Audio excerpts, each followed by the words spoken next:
A veces los días que parecen más normales esconden los giros más inesperados. A veces la persona que siempre ves de reojo puede ser la única capaz de salvarte. Todo comenzó una tarde luminosa de primavera en Madrid, cuando una simple limpiadora empujaba su carrito por los pasillos brillantes del edificio Valverde Tower, sin saber que estaba a punto de cambiar el rumbo de una empresa entera. María del Mar llevaba casi 2 años trabajando en ese edificio. Llegaba siempre antes del amanecer, recorría oficinas vacías, limpiaba escritorios llenos de papeles importantes y recogía vasos de café sin preguntar de quién eran. Nadie la saludaba con más que un leve gesto, y eso, en el fondo, le iba bien. Prefería pasar desapercibida. Para muchos era solo la señora que empujaba el cubo azul, pero ese día el destino decidió sacarla de las sombras. En el piso 18, donde se encontraban las oficinas de la Dirección General de Valverde Holdings, el ambiente estaba lejos de la calma habitual. Antonio Valverde caminaba de un lado a otro en su despacho con el teléfono apretado contra el oído y la cara descompuesta. El traductor oficial de la empresa, el mejor que habían encontrado para una reunión crucial con inversores franceses, acababa de sufrir un accidente de tráfico. La reunión era en apenas media hora y todo estaba en juego. La secretaria Isabel intentó buscar un sustituto a contrarreloj. Llamó a agencias, contactó con freelancers, incluso con estudiantes de filología francesa. Todos ocupados o demasiado lejos para llegar a tiempo. Antonio se echó las manos a la cabeza. El acuerdo con los franceses valía más de 400 millones de euros. Sin traducción profesional perderían la confianza del grupo inversor y con ello el contrato que llevaban un año preparando. María seguía limpiando el suelo del pasillo, escuchando fragmentos de la conversación a través de la puerta entreabierta. No era su costumbre prestar atención, pero las palabras franceses reunión-inversión se repetían tanto que algo dentro de ella se removió. París, Francia. Un mundo que había dejado atrás hacía ya 4 años. Cerró los ojos un momento. No debía. No podía volver a abrir esa puerta. Pero algo en el tono de desesperación de Valverde la sacudió. No era el tono del empresario arrogante. Era el de un hombre que estaba perdiendo algo muy valioso. Dentro del despacho, Isabel se disculpaba mientras Antonio se apoyaba en la mesa. Entonces ocurrió. Suaves pasos se acercaron. Unos nudillos tocaron la puerta con timidez. María apareció en el umbral con su uniforme azul, el recogido apretado y la mirada decidida. «Perdón por interrumpir», dijo. La secretaria levantó la vista, sorprendida. «María, ahora no podemos». Antonio levantó una ceja. «¿Sí?» María respiró hondo. «Solo quería decir que, si necesitan ayuda con el francés, puedo hablarlo». Con fluidez. El silencio se apoderó del despacho. Isabel entreabrió la boca sin emitir sonido. Antonio la observó como si estuviera viendo un fantasma. «¿Perdón?», repitió. «Hablo francés fluido, señor Valverde. Viví en París más de una década». María mantuvo el tono sereno, aunque por dentro le temblaban hasta los dedos. Antonio caminó lentamente hacia ella. «¿Y por qué no lo sabíamos?» «Nunca fue necesario mencionarlo», respondió. «Hasta ahora». Isabel parpadeó. «¿Está segura de lo que dice? ¿Francés profesional? ¿Nivel ejecutivo?» María asintió. «Puedo ayudarle si me permiten». Antonio miró el reloj. 22 minutos. Sin tiempo para evaluar opciones, sin tiempo para verificar títulos. Solo una mujer de limpieza afirmando hablar el idioma que podía salvar su empresa. ¿Y si se equivocaba? ¿Y si era un desastre? Pero ¿y si no lo era? Isabel reaccionó primero. «María, ven conmigo. Vamos al baño ejecutivo. Te cambio esa ropa. Tú prepara los informes, Antonio». María siguió a la secretaria en silencio mientras el empresario intentaba asimilar que la única esperanza de cerrar el contrato más grande de su carrera podía estar en manos de una mujer a la que nunca había prestado verdadera atención. Mientras caminaba por los pasillos que tantas veces había fregado en silencio, María del Mar Domenech supo que algo dentro de ella había despertado. No sabía si saldría bien o mal, pero una cosa era segura: ya no podía seguir escondida. Cuando Isabel cerró la puerta del baño ejecutivo detrás de ellas, María se encontró en un mundo que no pisaba desde hacía años. Los espejos relucían, los mármoles brillaban, y un leve perfume de lavanda flotaba en el aire. Era un espacio reservado solo para directivas y visitas importantes. Jamás se había detenido allí más de unos segundos, y solo cuando necesitaba limpiar. Ahora de repente estaba en el centro del escenario. Isabel buscaba con nerviosismo en un armario. Sacó una blusa blanca impecable, un blazer azul marino y una falda de corte recto. Todo pertenecía al armario de emergencia que la empresa mantenía para imprevistos. María se quedó quieta. Se sentía fuera de lugar. Miró su reflejo, el uniforme azul, las manos marcadas por el trabajo, el cabello sujeto en una coleta sencilla. Isabel le tendió la ropa. «Vístete, rápido, no tenemos mucho tiempo». María empezó a cambiarse en silencio. Isabel, aún sorprendida, se atrevió a preguntar: «¿De verdad viviste en París?». María asintió. 12 años. ¿Y trabajabas en qué? En una multinacional francesa. Fui directora de operaciones en América Latina durante 8 años. Isabel paró en seco. ¿Qué? María bajó la mirada. Es una larga historia. Isabel no insistió. Había algo en el tono de María que le dijo que no era el momento de preguntar más. Mientras se abotonaba la blusa, María sintió que algo en su postura cambiaba. La ropa formal no solo cubría su cuerpo, sino que devolvía una parte de su identidad, una que había estado dormida. Isabel le alcanzó unos zapatos de tacón discretos. Al ponérselos, María se miró al espejo. Ya no era la limpiadora de cada mañana, era otra mujer, o tal vez la misma, pero recordando quién era. Isabel la miró con una mezcla de asombro y respeto. «María, tienes que saber que si esto sale mal, Antonio puede enfadarse mucho».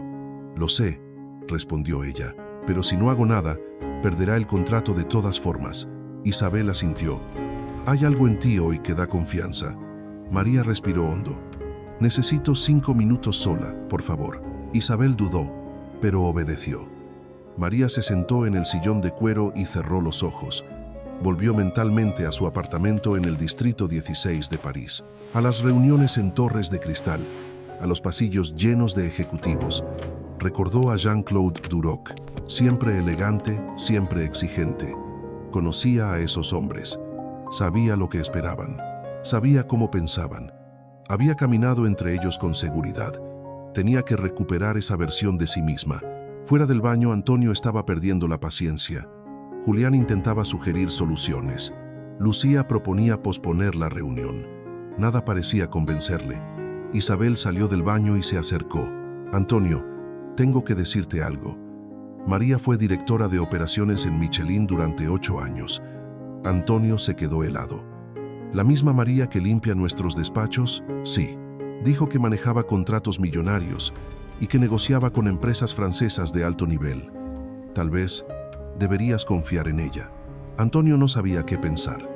La situación era tan surrealista que no podía más que asentir. En ese instante, la puerta del pasillo se abrió. María apareció, vestida con el blazer azul, el pelo suelto, la mirada firme. Su paso era seguro, elegante, como si nunca hubiera llevado uniforme. Lucía susurró a Julián: «¿Es ella?». Nadie respondió. María se detuvo frente a Antonio. «Señor Valverde, estoy lista». Él la miró con detenimiento. Había algo diferente, no solo en la ropa, era la postura, el tono, la seguridad. «María, necesito saber la verdad. ¿Puedes manejar esto? ¿Estás segura?». Ella sostuvo su mirada sin pestañear. «Durante 8 años, representé a una de las mayores empresas francesas en América Latina. Cerré alianzas que transformaron sectores. Sé cómo se negocia con los Duroc. Sé lo que esperan. Puedo hacerlo». Antonio asintió lentamente. «Muy bien. Entonces, vamos». Mientras caminaban juntos hacia la sala de reuniones, María sintió una mezcla de adrenalina y calma. Iba al encuentro con personas que la conocieron en otra vida. Tal vez no la recordaban, pero ella a ellos sí. Sabía cómo se movían, qué valoraban. Sabía que cualquier error la hundiría, pero también sabía que tenía algo que nadie más allí podía ofrecer. En el pasillo, los empleados se apartaban al verlos pasar. Nadie reconocía a María en su nueva apariencia. Llegaron a la puerta de la sala. Antonio se detuvo. «Están dentro. Están esperando». María le puso una mano en el brazo. «No les hagas esperar». Y abrió la puerta. Al entrar en la sala de reuniones, María sintió el cambio en el aire. 3 hombres bien vestidos, con trajes oscuros y relojes discretos, se giraron al verla. Jean-Claude Duroc, de cabello blanco perfectamente peinado, la observó con la misma expresión aristocrática que ella recordaba. Philippe, más joven, parecía impaciente, revisando el reloj. Y un tercer hombre, alto, de mirada seria, tomaba notas en una carpeta negra. María respiró hondo y dio los primeros pasos al interior, con la seguridad de quien conoce el terreno. «Buenas tardes, señores», dijo en francés, con un acento impecable. «Mis disculpas por el leve retraso. Soy María Domenech y estaré con ustedes en esta reunión». Jean-Claude alzó ligeramente las cejas, sorprendido por la fluidez de su pronunciación. Philippe dejó de mirar su reloj. El tercer hombre la observó con atención renovada. María se acercó a estrechar la mano de Jean-Claude con una ligera inclinación de cabeza, respetando el protocolo. Él le devolvió el saludo con cortesía, como a una igual. Antonio entró tras ella, aún algo aturdido por la transformación. Se colocó junto a María y le susurró: «¿De qué están hablando?». Ella respondió en voz baja: «Están comentando la vista de la ciudad y preguntando sobre mi formación. Es protocolo social. Nos están evaluando». Antonio asintió sin entender del todo, pero confiando. Comenzó la presentación en inglés, haciendo pausas para que María tradujera, pero rápidamente se dio cuenta de que no solo estaba traduciendo, estaba mejorando cada frase. Hacía que todo sonara más elegante, más convincente, añadía matices culturales, comparaciones con empresas francesas, detalles técnicos que él nunca había mencionado. Cuando Antonio habló de la facturación, María no se limitó a traducir. Explicó el contexto del mercado español, las diferencias con Francia, los factores que hacían única la propuesta. Jean-Claude asentía lentamente, tomando notas. Philippe se inclinó hacia adelante. El tercer hombre, que resultó ser el director financiero del grupo, formuló una pregunta sobre fiscalidad internacional. María no necesitó consultar con Antonio. Respondió directamente, con claridad, citando regulaciones específicas. El francés pareció gratamente sorprendido. Antonio la miraba boquiabierto. En un susurro le dijo: «No estás traduciendo, estás vendiendo mejor que yo». María mantuvo la sonrisa profesional. Así se hacen negocios con los franceses. Necesitan sentir que los entiendes en todos los niveles. No basta con el idioma. Es cultura, es forma, es fondo. La reunión continuó, cada vez más técnica, más compleja. María seguía el ritmo sin titubear. Traducía cifras, contratos, cláusulas. Incluso proponía ajustes cuando veía ambigüedades. En cierto momento, Philippe pidió una pausa. Jean-Claude se acercó a Antonio. «Su consultora», dijo en inglés pausado, «es muy impresionante». María tradujo automáticamente. «El señor Duroc dice que le impresiona nuestra presentación, pero cree que deberíamos acelerar la parte financiera». Antonio entendió el gesto. María había desviado el elogio hacia él, preservando su posición y reforzando la imagen del equipo. Era una jugada elegante y muy inteligente. Reanudaron la reunión. El tercer hombre presentó una estructura de inversión, compleja, con holdings en varios países. María la analizó en silencio, tomando notas. Luego levantó la vista. «Esta configuración puede ser problemática en España. Ha habido casos similares sancionados por la agencia tributaria. Sugiero una adaptación que preserve los beneficios pero elimine el riesgo». Todos guardaron silencio. El director financiero le pidió detalles. María explicó con diagramas. Philippe se giró hacia Jean-Claude. Por primera vez, había genuino interés. Antonio, ya completamente marginado de la parte técnica, susurró: «¿Qué está pasando?». María respondió en tono bajo: «Estoy ajustando su propuesta para evitar conflictos legales futuros. Si firmamos tal como está, pueden caer sanciones millonarias. Pero con estas modificaciones, todo queda dentro del marco legal». Jean-Claude asintió. Philippe anotaba frenéticamente. María se inclinó hacia Antonio. «Pido una pausa de 5 minutos. Necesito explicarle las implicaciones antes de seguir». Antonio aceptó. Salieron de la sala. En el pasillo, Lucía y Julián esperaban con nerviosismo. María, con una carpeta llena de anotaciones, parecía más ejecutiva que nunca. Antonio la miró de frente. «María, Esto que has hecho hoy es extraordinario. Ella sostuvo su mirada. Solo hice lo que sabía hacer, lo que llevaba años haciendo en silencio. Antonio asintió, y por primera vez empezó a entender que durante todo ese tiempo había ignorado a alguien que valía oro. Cuando se cerró la puerta del despacho de Antonio, el silencio cayó como una losa. Afuera, los inversores franceses conversaban entre ellos, esperando la reanudación de la reunión. Dentro, Antonio Valverde se quedó de pie, mirando fijamente a María, como si intentara entender por primera vez a la mujer que había tenido delante durante 2 años y a la que apenas había dirigido palabra. María se sentó con calma, colocó su carpeta sobre la mesa y esperó. Sabía que la conversación iba a llegar y sabía que no podía evitarla. Antonio fue el primero en hablar. María, necesito entender. ¿Quién eres en realidad? Porque claramente no eres quien todos pensábamos. María sostuvo la mirada unos segundos antes de responder. Me llamo María del Mar Domenech. Durante 12 años viví en París. 8 de esos años trabajé como directora de operaciones para América Latina en una multinacional francesa. Antes hice un MBA en París y trabajé en otras 2 consultoras internacionales.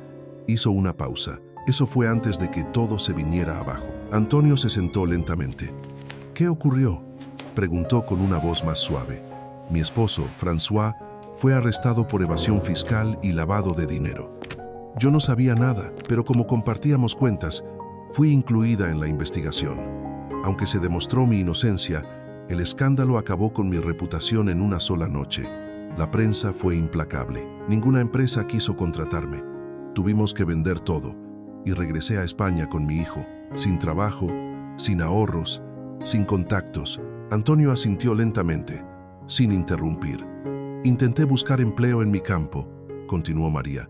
Envié decenas de currículums. Fui transparente, pero bastaba con buscar mi nombre en internet para que nadie me llamara. Finalmente, encontré este trabajo de limpieza. Me permitió pagar el alquiler, dar de comer a mi hijo y tener algo de estabilidad. No era lo que imaginé para mí, pero era digno. Isabel, que había entrado en silencio con un café, se quedó congelada en el umbral. Había oído rumores, pero escuchar la historia completa era otra cosa. Julián, desde el pasillo, observaba con los ojos muy abiertos. Antonio se pasó una mano por la cara. María, esto es tremendo. Y nunca dijiste nada. María sonrió con tristeza. ¿A quién le habría importado? Para todos, solo era la señora que limpia los cristales. ¿Quién escucha a alguien así? Antonio guardó silencio unos segundos. Entonces se inclinó hacia adelante. Hoy has demostrado más competencia que todos los consultores que he contratado juntos. Has salvado esta empresa de una firma desastrosa. Has transformado un problema en una oportunidad. María levantó la mirada. Solo hice lo que sé hacer. Antonio se puso de pie, caminó hacia la ventana, pensativo. Cuando volvamos a esa sala, quiero que sigas liderando, pero no como traductora, como consultora senior, como socia. María se tensó. Socia, no puedo aceptar eso. Oficialmente, soy una empleada de limpieza. Si los franceses descubren... Antonio la interrumpió. Jean-Claude no es ningún ingenuo. Tiene 40 años de experiencia. Ya sabe que no eres una simple traductora. Ha visto tu capacidad. Y si yo, que te ignoré tanto tiempo, he podido verlo, ellos también. María respiró hondo. Su corazón latía rápido. Llevaba años ocultándose, convencida de que su pasado la definía, y ahora, en cuestión de horas, se le abría una puerta que ya creía cerrada para siempre. No soy la misma de antes, dijo en voz baja. Perdí mucho. Confianza, seguridad, orgullo. Antonio se acercó. Serio. María, el conocimiento no se pierde. La experiencia sigue ahí. Y hoy has demostrado que estás más preparada que nunca. En ese momento, Isabel entró con firmeza. Perdón, señor Valverde, pero los franceses preguntan si pueden continuar. Han dicho textualmente que desean discutir detalles técnicos con la consultora española. María y Antonio se miraron. ¿Has oído eso? Te llaman consultora. No hace falta más. Vamos a darles lo que quieren. Antonio tomó su chaqueta. María se levantó. Estaba temblando por dentro, pero en su mirada brillaba algo nuevo. o tal vez algo antiguo que había vuelto a encenderse. Antes de salir, Antonio se detuvo. «María, después de hoy, no hay marcha atrás». «Lo sé», respondió ella, «y por primera vez, no quiero esconderme más. Quiero demostrar quién soy. Entonces, vamos a cerrar este trato como socios». Y con paso firme, ambos salieron del despacho. Afuera, todos los ojos se giraron hacia María, pero esta vez nadie la vio como antes. Ya no era invisible. Era alguien a quien había que escuchar. Cuando María volvió a entrar en la sala de reuniones, algo fundamental había cambiado. Ya no caminaba detrás de Antonio, ni se colocaba a un lado como simple traductora. Esta vez, caminaba junto a él, con la carpeta en la mano y la mirada firme. Los 3 inversores franceses la observaron en silencio mientras tomaba asiento en la mesa, no detrás, sino al lado de Antonio, como parte del equipo de decisión. Jean-Claude fue el primero en reaccionar. Le ofreció una leve inclinación de cabeza, un gesto de respeto que en su mundo lo decía todo. Philippe ni siquiera miró el reloj. El tercer hombre, el financiero, ordenó sus papeles y pareció listo para seguir. Antonio aclaró la voz. «Señores, gracias por su paciencia. Como sabrán, nuestra colaboradora, la señora Domenech, tomará un papel más activo a partir de este momento». Jean-Claude asintió. «Por favor, continuemos». María abrió su carpeta, reorganizó algunos documentos y tomó la palabra con serenidad. «Hemos revisado la estructura de inversión que proponen. Hay puntos fuertes, sin duda, pero también algunas áreas que podrían representar riesgos en el contexto fiscal español». Philippe frunció el ceño. «¿A qué se refiere exactamente?», preguntó en francés. María respondió con claridad, señalando 2 cláusulas específicas. «Estas disposiciones son perfectamente legales en Francia, pero en España podrían ser interpretadas como fiscalidad agresiva. Eso podría generar auditorías o incluso sanciones». El financiero tomó nota de inmediato. María propuso entonces una modificación. Una estructura mixta con sedes en Madrid y París, mecanismos de transparencia y cláusulas de doble tributación adaptadas. Jean-Claude la miró con interés creciente. «¿Y usted ha manejado estructuras así antes?». María asintió. «Durante mi tiempo en Michelin, gestioné inversiones similares en México, Colombia y Argentina. Las adaptaciones locales eran esenciales para evitar conflictos fiscales». Philippe pareció aún más sorprendido. No solo hablaba su idioma, hablaba su lenguaje de negocios. La reunión continuó, esta vez con María llevando el timón. Antonio intervenía cuando era necesario, pero era evidente que la atención estaba puesta en ella. Cuando surgió una duda sobre la legislación española en materia de dividendos, María respondió con precisión, citando reformas recientes. Cuando se discutió la posibilidad de una sociedad a largo plazo, fue ella quien esbozó una estrategia de expansión conjunta. Jean-Claude le pidió una copia de sus notas. Philippe preguntó si estaría disponible para coordinar el proyecto. María no prometió nada aún, solo dijo que lo estudiarían juntos. Antonio la miraba con una mezcla de admiración y asombro. No solo estaba presenciando un regreso profesional, estaba viendo una transformación personal en tiempo real. La mujer que durante años había pasado desapercibida ahora brillaba con luz propia. El financiero francés murmuró algo en voz baja a Jean-Claude. Este sonrió. Cuando hicieron una breve pausa para tomar café, Jean-Claude se acercó a Antonio. «Su colaboradora es excepcional. ¿Cómo la descubrieron?». Antonio dudó un segundo. «La vida la puso en nuestro camino», dijo. El francés asintió. «Pues ha sido una fortuna». Mientras los demás conversaban, María salió brevemente al pasillo. Necesitaba aire. Apoyó la espalda contra la pared y cerró los ojos. Aún sentía el vértigo, pero también una extraña calma. Estaba en su terreno. Ya no era la empleada invisible. Era la profesional que siempre había sido, solo que ahora, por fin, los demás también lo sabían. Lucía se acercó con una sonrisa. «Lo estás haciendo increíble». María agradeció el gesto. «Nunca imaginé volver a esto», confesó.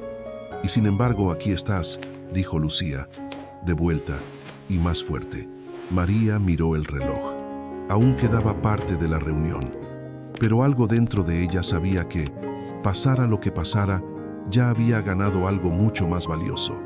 Había recuperado su voz, y eso no tenía precio. La reunión terminó con apretones de manos firmes, sonrisas medidas y promesas de enviar los documentos definitivos en un plazo de 10 días. Los inversores franceses salieron satisfechos y Jean-Claude le dedicó a María una última mirada que contenía tanto respeto como admiración. Antonio cerró la puerta tras ellos y se quedó un momento en silencio, respirando hondo.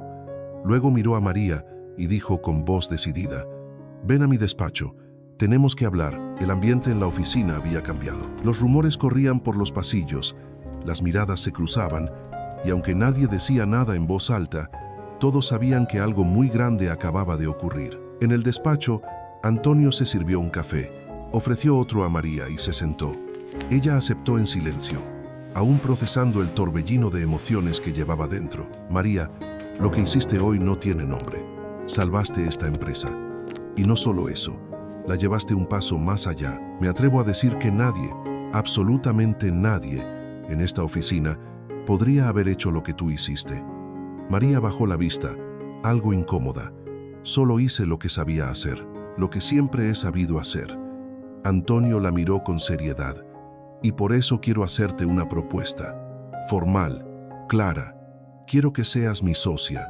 María lo miró sorprendida. «¿Socia?». Antonio asintió. «El 25% de la división internacional, participación en beneficios y un despacho en este mismo piso. Tú tienes los contactos, el conocimiento, la experiencia. Yo tengo la infraestructura.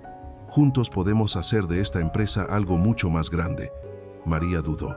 Su mente se llenó de imágenes del pasado, de París, de los periódicos, de su caída. ¿Y si todo volvía a salir mal? ¿Y si su nombre de nuevo manchaba lo que ahora estaba construyendo? Antonio notó su expresión. «Sé lo que estás pensando, pero escucha esto.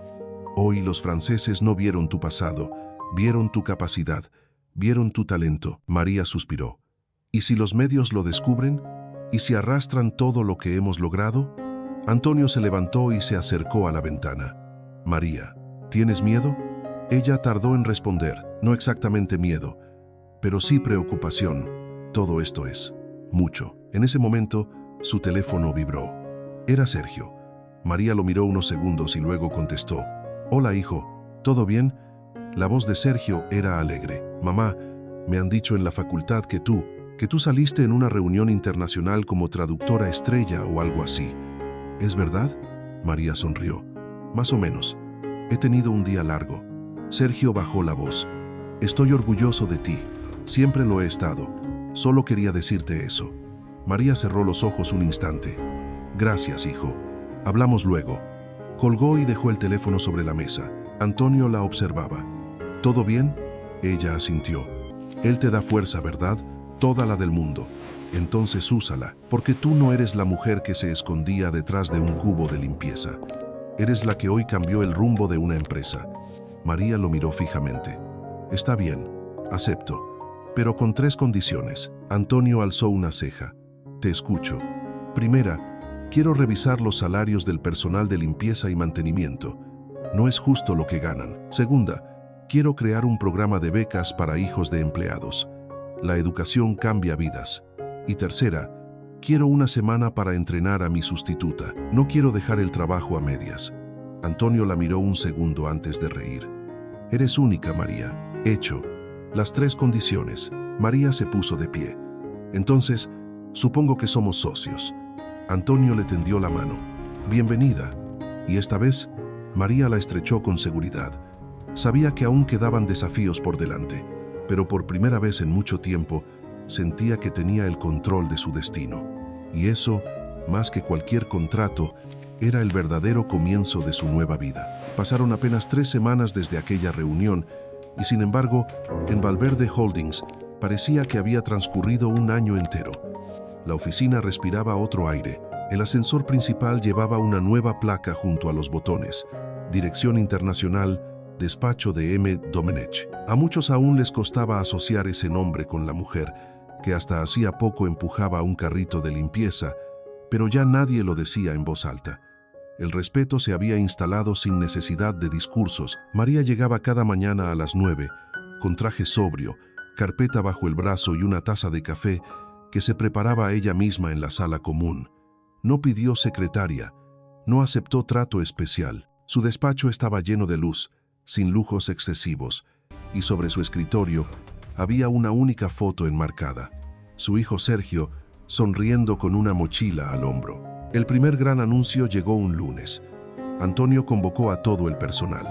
María tomó la palabra. Desde este mes, los empleados de limpieza y mantenimiento verán aumentados sus sueldos en un 20%. Además, lanzamos el programa Puertas Abiertas, becas completas para hijos de trabajadores que quieran acceder a estudios universitarios o formación profesional. El aplauso fue largo y sincero. Algunos empleados lloraron. María bajó del pequeño estrado conmovida.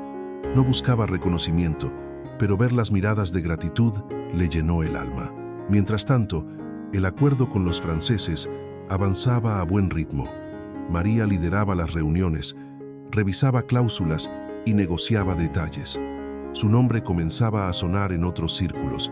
Recibió invitaciones a eventos empresariales, conferencias y hasta a una entrevista en una radio local. Rechazó la mayoría. Seguía prefiriendo el trabajo silencioso. Una tarde, mientras organizaba papeles, recibió una llamada inesperada. Era un contacto de su etapa en París. María, hay una empresa mexicana interesada en asociarse con Valverde Holdings. Se trata de Pemex. Quieren una propuesta conjunta para infraestructuras energéticas en Europa. María se quedó en silencio. Pemex, un nombre grande, muy grande. Colgó con un nudo en el estómago. Sabía que esa oportunidad podía llevarlos al siguiente nivel. Convocó a Antonio de inmediato. Se reunieron en su despacho y trazaron una estrategia. María propuso crear un equipo mixto, con jóvenes recién graduados y expertos veteranos. Quería talento fresco, pero también sabiduría práctica. Antonio aceptó sin dudar. Le gustaba cómo pensaba, directa, sin rodeos, pero siempre con visión de futuro. Los días siguientes fueron intensos. María apenas dormía. Revisaba informes, analizaba propuestas, redactaba presentaciones. Coordinaba todo con precisión suiza, pero no perdió nunca su esencia. Cada tarde pasaba por el comedor del personal. Se sentaba unos minutos con antiguos compañeros y preguntaba por sus familias. Nunca dejó de ser cercana. Un jueves por la mañana recibió la visita de un periodista. Quería escribir un artículo sobre su historia, de limpiadora a ejecutiva. Ella lo escuchó en silencio. ¿Y qué ganamos con eso?, preguntó. Visibilidad, inspiración, respondió él. María miró por la ventana. Déjame pensarlo. Esa noche, al llegar a casa, habló con Sergio. Mamá, deberías contarlo. Hay mucha gente allá afuera que necesita creer que es posible empezar de nuevo. María sonrió. Tal vez tengas razón. Al día siguiente, llamó al periodista. Aceptó la entrevista, pero con una condición. Nada de lástima. Quiero que se hable de trabajo, esfuerzo y dignidad. La noticia no tardó en circular. En foros empresariales, en redes sociales, en cafés. Todos hablaban de la mujer que había vuelto desde el olvido para cambiar una empresa. Antonio la llamó un sábado. ¿Sabes que ahora te llaman la ejecutiva de la segunda oportunidad? María se rió. Prefiero que me llamen simplemente María. Desde muy temprano aquella mañana, María sintió algo diferente en el aire. Madrid despertaba con un cielo azul impecable, de esos que parecen querer anunciar un día especial. A pesar del nerviosismo lógico, ella caminaba con paso sereno, acompañada por su hijo Sergio, que le hablaba sin parar mientras sostenía una pequeña mochila con el portátil y una botella de agua. Mamá, ¿segura que no quieres que preparemos un PowerPoint? Ella sonrió. No necesito pantallas, hijo, solo mi voz. Llegaron al centro de convenciones de IFEMA a las 10:15. El hall estaba lleno de gente, carteles de colores, acreditaciones colgadas del cuello, mesas de café y conversaciones entrecortadas. María saludó con cortesía a quienes la reconocían. Algunos la miraban con respeto, otros con genuina curiosidad.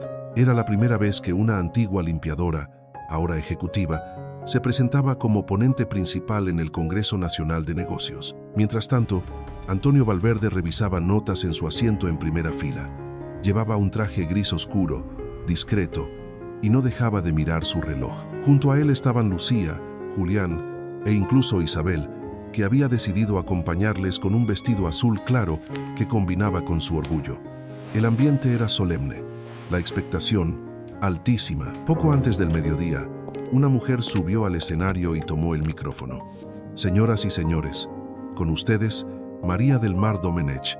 El auditorio se puso en pie para recibirla. Ella subió con paso seguro, sin papeles, sin apuntes, sin miedo. Solo llevaba su experiencia, su historia, y esa forma suya de mirar a los ojos que hacía que cada persona sintiera que le hablaban directamente. Empezó con voz pausada. Hace unos años, mientras ustedes preparaban sus presupuestos, firmaban contratos o asistían a conferencias como esta, yo limpiaba escritorios. Recogía las tazas de café, vaciaba papeleras, abría ventanas, lo hacía en silencio, sin molestar, sin esperar nada. Pero observaba, aprendía, escuchaba y sobre todo me preparaba. Una pausa breve. Luego continuó. Nadie me preguntaba cómo me llamaba. Nadie sabía si tenía estudios, si había trabajado en otro país, si alguna vez lideré equipos. Yo era solo una mujer con uniforme azul y una mopa. Pero un día, cuando todo falló y no había nadie más, yo hablé y cambió todo. El silencio en la sala era total. No se escuchaban ni los teléfonos, ni un solo clic de cámaras, solo su voz. Me llamo María del Mar. Fui directora de una multinacional en París. Perdí todo por culpa de un escándalo del que fui inocente. Volví a España sin nada. Y durante 2 años fui invisible. No por falta de valor, sino porque nadie quiso mirar más allá. Ahora, ustedes me ven aquí. Piensan en milagro, en ascenso, en éxito. Pero no fue un golpe de suerte. Fue preparación. Fue resiliencia. Fue estar lista para aprovechar la única oportunidad que apareció. Y sobre todo, fue tener el coraje de levantar la mano y decir, yo puedo. Miró brevemente a Sergio en primera fila. Él le devolvió una sonrisa emocionada. Hoy quiero hablarles de todas esas personas que ustedes cruzan a diario y no ven. El portero que siempre está ahí. La señora que les sirve el café. El chico en prácticas que no se atreve a opinar. Todos ellos pueden tener dentro una historia como la mía. Pero necesitan una cosa, que alguien les escuche. El aplauso que estalló fue espontáneo, sincero, largo. María esperó en silencio, agradecida, pero sin dejar que las palmas rompieran el ritmo de su mensaje. Cuando el auditorio volvió a calmarse, continuó. Desde que recuperé mi voz, he intentado usarla no solo para mí, sino para otros. Creamos becas, subimos salarios, promovimos el respeto entre cargos. No lo hicimos por marketing, lo hicimos porque era lo justo, porque entendimos que no hay talento pequeño ni historia sin valor. Una joven en las últimas filas se limpió una lágrima. Un hombre de traje asintió con los brazos cruzados. La magia de lo real se colaba entre filas y butacas como un susurro que se volvía convicción. Por eso estoy aquí, no para hablar de cifras ni de estrategias, sino para recordarles algo esencial. El verdadero éxito no es escalar. Es recordar de dónde vienes y levantar a quienes aún no han podido subir. Es usar tu lugar para abrir puertas. Es mirar a los ojos con respeto, sin importar el uniforme del otro. El auditorio estalló en ovación. Esta vez, todos se pusieron de pie.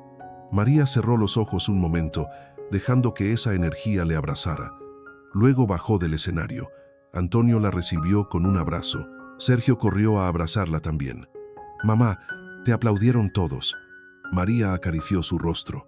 No aplaudieron por mí, aplaudieron por lo que representamos. Esa tarde recibió el galardón a Ejecutiva del Año en una ceremonia íntima. Mientras sostenía la placa, dijo solo una frase: esto no es mío, es de todos los que alguna vez fueron ignorados. Esa noche, de vuelta en casa, María se sentó en su balcón. Abajo, Madrid seguía con su ruido, sus luces, su velocidad, pero en su pequeño rincón todo estaba en calma. Recordó los días duros, las noches de duda, y sonrió, no por el premio, no por el aplauso, sino porque sabía con certeza que su historia ya no era solo suya, era de todos. Esta historia nos enseña que las etiquetas no definen a las personas, que el talento, la dignidad y la grandeza pueden estar en quienes el mundo ha decidido ignorar, que la resiliencia no necesita ruido, solo una oportunidad, y que cuando una persona recupera su voz, puede cambiarlo todo. ¿Alguna vez te has cruzado con alguien que parecía invisible, pero que en el fondo tenía una historia poderosa, un talento oculto o una fuerza silenciosa? ¿Cuántas Marías habrá en nuestras oficinas, colegios, barrios o familias, esperando una oportunidad para brillar? Tal vez seas tú, o tal vez conozcas a alguien así. ¿Te animas a compartir esa historia? ¿Qué podemos hacer entre todos para ver más allá de las apariencias y crear espacios donde cada persona tenga su lugar? Te leo en los comentarios. Tu voz también puede abrir puertas,